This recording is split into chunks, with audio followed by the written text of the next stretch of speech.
Alors, lorsqu'il était jeune, il ne tripait pas sur Mom Boucher, probablement sur Ronald Reagan. Je suis sûr que c'était le seul petit gars dans sa classe qui avait des photos de Preston Manning dans son non, casier. C'était Margaret Thatcher, mon idole. Tu t'es trompé, Richard. J'étais proche quand même.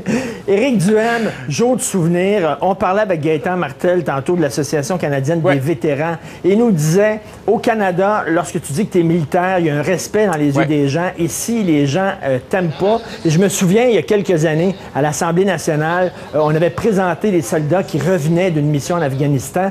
Tous les députés s'étaient levés, sauf les députés du PQ. Oui. Mais effectivement, au Québec, on a un problème un peu avec les militaires. Effectivement, c'est pas aussi valorisé qu'ailleurs au Canada. On n'a pas le même respect par rapport à ça. D'ailleurs, même au niveau des commémorations aujourd'hui, on voit que ça n'a pas l'ampleur que ça a au Canada. Au Canada anglais, c'est très associé à une forme de patriotisme, de fierté, alors qu'au Québec, on a un passé anti-militaire assez fort. Rappelez-vous les batailles contre la conscription.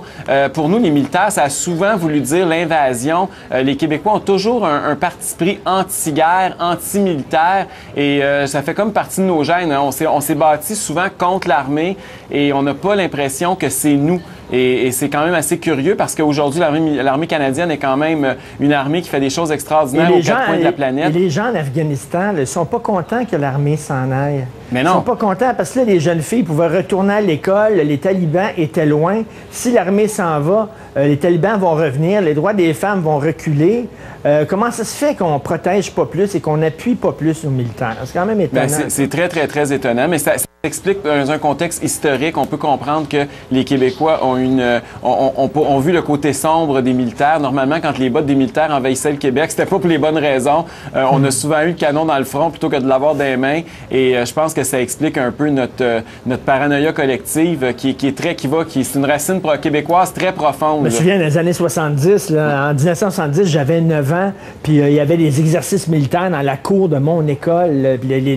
Les soldats canadiens débarquaient pour nous envahir au Québec. C'est un peu ça qui reste dans la tête. C'est ça qui est resté dans la tête. Puis la génération d'avant, c'était la conscription où on a envoyé nos jeunes contre la volonté des Québécois. Il faut se souvenir que les Québécois ne voulaient pas aller en guerre à cette époque-là.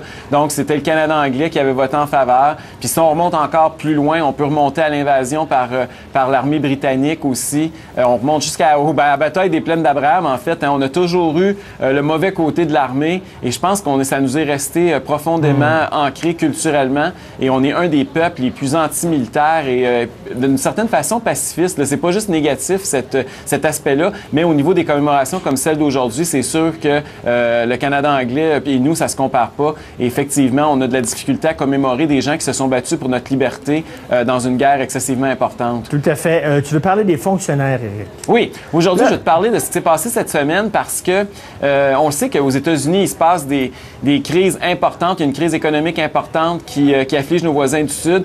Puis on sait aussi que les syndicats sont en chute libre là-bas. Il se passe d'importantes batailles. Puis même ici au Québec, depuis quelques mois, quelques années, on a vu des défaites syndicales importantes qu'on n'aurait pas vues historiquement. Par exemple, même on peut parler du Journal de Montréal, Journal de Québec, c'en est un exemple. Les couche-tard. La semaine passée, le dernier Walmart syndiqué où les employés ont rejeté Walmart, les ont mis à la porte. On peut parler de la FTQ Construction avec toute l'image négative qu'on a vue ces dernières semaines avec l'intimidation qu'ils ont faite contre les travailleurs sur les chantiers. On peut vraiment dire qu'au Québec, les syndicats ont de moins en moins la cote. Et aux États-Unis, c'est encore pire ce qui se passe présentement contre les syndicats. Éric, tu parles de Walmart. Oui. OK, sais-tu que les gens ne voulaient pas se syndiquer ou les gens avaient tellement peur que si se syndiquaient, ils perdaient leur job? Donc, ils répondaient à un chantage de leur patron.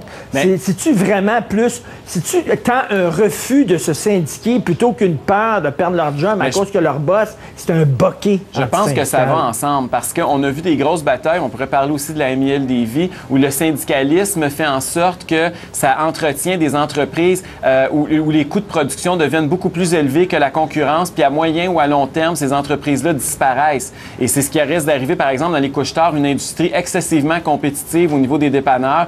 Et même au niveau du Walmart, c'est des industries où il y a beaucoup de concurrence, où à partir du moment où tu as un syndicat, tu as une rigidité, tu as un coût supplémentaire et la productivité descend. Donc, forcément, les profits sont moins au rendez-vous ou sont pas au rendez-vous. Puis à un moment donné, à force de perdre de l'argent, il y a du monde qui ferme leurs portes. Puis les employés commencent à comprendre que c'est pas vrai, c'est pas un gagnant contre un perdant dans une négociation collective, dans une entreprise. Il faut que l'entrepreneur et l'employé gagnent si on veut prospérer à long terme. Quel virage devraient prendre les syndicats pour évoluer? C'est pas de disparaître, c'est pas ça que tu préconises. Mais il faut qu'ils évoluent avec leur temps. Qu'est-ce qu'il faudrait qu'ils fassent? D'abord, il y a deux formes de syndicalisme. Il y a le syndicalisme du côté du secteur public et du secteur privé. C'est deux choses bien différentes. Parce que dans le secteur public, ils ont un monopole, puis quand ils font des grèves, ils prennent la population en otage. C'est bien différent d'une entreprise privée, là. Quand on parle des services publics, même de services essentiels, quand il y a des grèves ou quand il y a des négociations qui se passent là-dedans, c'est vraiment pas la même chose que dans le secteur privé. Dans le secteur public, c'est le gouvernement qui négocie contre ces syndicats-là.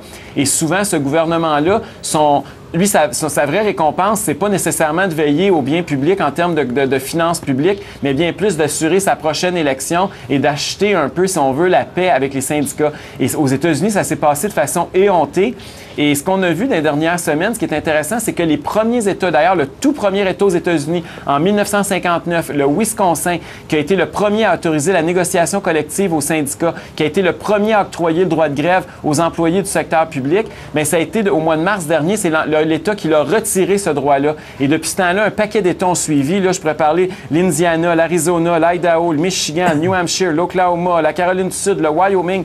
Et là, mardi, il y avait un référendum en Ohio pour aller dans le même sens. Et là, la population a dit non. En Ohio, ils ont résisté. 60% du monde viennent de rejeter la volonté d'enlever le droit de grève aux fonctionnaires puis d'enlever la négociation collective en tout ou en partie. Et là, on parle, ça se passe aux États-Unis alors que c'est Barack Obama qui est président. Exactement. On peut pas dire qu'il y a un virage à droite. C'est sous un gouvernement démocrate. Oui, puis... Les gens ont décidé de voter pour un démocrate. Donc, ça doit être assez à gauche aux États-Unis. Mais il y a des États, dans les États que je viens de te nommer, il y a des États autant démocrates que républicains. Ils ont une crise de finances publiques. Ils n'y arrivent plus. Ils sont plus capables de fermer les livres à la fin du mois. Ils n'ont plus d'argent. Ils sont cassés comme des clous. Ils n'ont pas 56 choix. Il faut qu'ils coupent dans leurs dépenses. Et une des dépenses les plus importantes, évidemment, c'est la masse salariale. Et l'hyper-syndicalisation, pour ne pas dire la sur-syndicalisation de la fonction publique, fait en sorte qu'il y a une forme de rigidité tellement grande puis une forme de productivité tellement faible qu'ils n'ont pas le choix de s'attaquer aux vaches sacrées syndicales. Et c'est là que ça fait mal. Qu'ils soient républicains ou qu'ils soient démocrates, c'est plus une question idéologique, c'est une question, il faut qu'on ferme les livres, on est dans une crise économique, on peut pas continuer à augmenter les impôts parce que ça va avoir des effets dévastateurs sur l'économie, sur le chômage, puis les gens sont déjà égorgés par les taxes et les impôts. Donc, il faut qu'on coupe. Puis quand il faut se serrer la ceinture, bien, il y a du monde qui vont crier puis ça va faire mal. Et présentement, ceux qui sont en train de crier et à qui ça fait mal, bien, c'est les syndicats, c'est les acquis ce que les centrales syndicales considèrent comme des acquis. Éric Duhem, sur ton blog, tu as mis une photo d'un chandail. Oui. Peux-tu voir cette photo-là? Je sais pas si on l'a digitalisé. En grève le lundi, en stage le mardi, malade le mercredi, en retard le jeudi, le vendredi fatigué. Faites comme moi, soyez fonctionnaire.